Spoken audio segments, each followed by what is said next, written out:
ఆషాఢంలో తెలుగు మ్యాట్రిమోనీలో ఎందుకు రిజిస్టర్ చేయాలో చెప్పండి. ఎందుకు? ఇప్పుడు మెంబర్షిప్ తీసుకుంటే ఆషాఢం ఫుల్ గా ఫ్రీ. తెలుగు మ్యాట్రిమోనీ ఆషాఢం ఆఫర్. ఆషాఢం ఫుల్ గా ఫ్రీ. చంద్రబాబు పాలనలో వ్యవస్థల దుర్వినియోగం, కుట్ర రాజకీయానికి బెస్ట్ ఎగ్జాంపుల్గా నిలిచింది కాదంబరి జత్వానీ కేసు. న్యాయ వ్యవస్థ, పోలీసు వ్యవస్థలను సైతం వెక్కిరించేలా కాదంబరి జత్వానీతో చంద్రబాబు సర్కార్ నడిపించిన వ్యవహారం అంతా ఓ పెద్ద కట్టుకథ అని తేలిపోయింది. ముఖ్యమంత్రి చంద్రబాబు, మంత్రి నారా లోకేష్, హోంమంత్రి అనిత ఇలా టీడీపీ నేతలంతా కాదంబరి జత్వానీని ఓ బాధితురాలంటూ చేసిన బ్రాండింగ్ అంతా ఫేక్ అని బట్టబయలైంది. సిట్ ఛార్జ్షీట్తో జత్వానీ కూడా లేఖ విడుదల చేసింది. దీంతో చంద్రబాబు, లోకేష్, అనిత కార్నర్ అయినట్టుంది. ఎల్లో మీడియాతో కట్టు కథలు అల్లించి వాటిని సోషల్ మీడియాలో ప్రచారం చేయించి ఆ తర్వాత తన పార్టీ నేతలతో బురద చల్లించి ఇలా ఓ పద్ధతి ప్రకారం అబద్ధాన్ని నిజమని భ్రమించేలా చేయటం చంద్రబాబు స్టైల్. దశాబ్దాలుగా ఇదే ఆయన పద్ధతి. ముంబై జూనియర్ ఆర్టిస్ట్ కాదంబరి జత్వానీ విషయంలో కూడా చంద్రబాబు ఇదే పనిచేశారు. ఆమెకు అన్యాయం జరిగిందంటూ తెగ సానుభూతి ఒలకబోశారు. లోకేష్, అనిత కూడా ఈ అంశంపై సందర్భం దొరికినప్పుడల్లా మాట్లాడారు. ఇలా అంతా కలిసి వ్యవస్థాగతంగా పన్నిన ఓ కుట్ర పుట్ట పగిలింది. ఆమె కాదంబరి జత్వానీ కాదని కిలాడి జత్వానీ అని స్వయంగా సిఐడి ఛార్జ్షీట్ దాఖలు చేసింది. మొన్నటి వరకు ఏ ప్రభుత్వాన్నైతే జత్వానీ పొగిడిందో ఇప్పుడు అదే ప్రభుత్వ పాలనలో పోలీసులు వేసిన ఛార్జ్షీట్తో కంగుతింది. కోర్టులో దాఖలైన ఛార్జ్షీట్ పై జత్వానీ తాజాగా ఓ లేఖ విడుదల చేసింది. ఈ లేఖలో తనను బలిపశువును చేస్తున్నారని పేర్కొనటం ఈ మొత్తం కేసులో కొత్త ట్విస్ట్. రాచ మర్యాదలు చేసి మరీ రాజకీయ కక్ష సాధింపుల కోసం జత్వానీని వాడుకున్న తెలుగుదేశం ఇప్పుడు తాజా ఛార్జ్షీట్తో సైలెంట్ అయిపోయింది.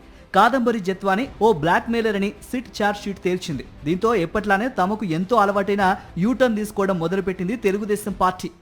అకార్డింగ్ టు ది సిఐడి ఆమె దోషి, according to the Kukkala Vidyasagar Rao ఆమె దోషి, according to the then police officers ఆమె దోషి. మీ ప్రభుత్వం వచ్చిన తర్వాత కూడా మీ సిఐడి కూడా ఆమె నిర్దోషి కాదు, దోషి, డబ్బులు వసూలు చేసింది అని స్పష్టంగా బ్లాక్ అండ్ వైట్ తో రాసి ఆనరబుల్ కోర్టులు ఇచ్చిన సందర్భాన్ని పురస్కరించుకొని నేను ఇవాళ మాట్లాడుతున్నా. హోంమంత్రి గారు లేవని పలకరించారు, కనకదుర్గ గుడికి తీసుకెళ్లి తప్పులేదు, మహా త్యాగి అని చెప్పారు.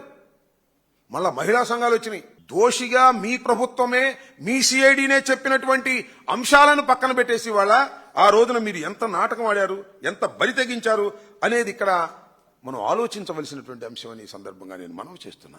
అధికారంలోకి రాగానే ముంబై నుండి స్పెషల్ ట్రీట్మెంట్ తో జత్వానీని ఏపీలో ప్రవేశపెట్టింది చంద్రబాబు సర్కార్. ముందు ఎల్లో మీడియాతో కథలు రాయించి ఆ తర్వాత నేరుగా చంద్రబాబు, లోకేష్, అనితలే ఆమెకు మద్దతు పలుకుతూ నాటకాన్ని రక్తిగట్టించారు. ఆ తర్వాత ఆమెతో ఓ కంప్లైంట్ పెట్టించి ఐపీఎస్ అధికారులు పిఎస్ఆర్ ఆంజనేయులు, క్రాంతి రాణా టాటా, విశాల్ గుండీలపై సస్పెన్షన్ వేటు వేశారు. ఇప్పుడు ఇదే ప్రభుత్వం వేసిన సిట్ తన ఛార్జ్షీట్ లో కాదంబరి జత్వానీ ఓ బ్లాక్ మెయిలర్ అని తేల్చింది. ఆమె కుక్కల విద్యాసాగర్ నుండి డబ్బులు వసూలు చేసినట్లు నిర్ధారించింది. విద్యాసాగర్ తో సన్నిహితంగా ఉన్న ఫోటోలను చూపించి బెదిరించినట్టు కూడా తేల్చింది. సిట్ ఛార్జ్షీట్ తో జత్వానీ కంగుతింది.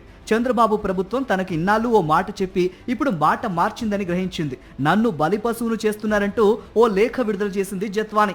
మరిన్ని అప్డేట్స్ కోసం ఛానల్ ను సబ్స్క్రైబ్ చేయండి. నోటిఫికేషన్స్ కోసం బెల్ ఐకాన్ పై క్లిక్ చేయండి.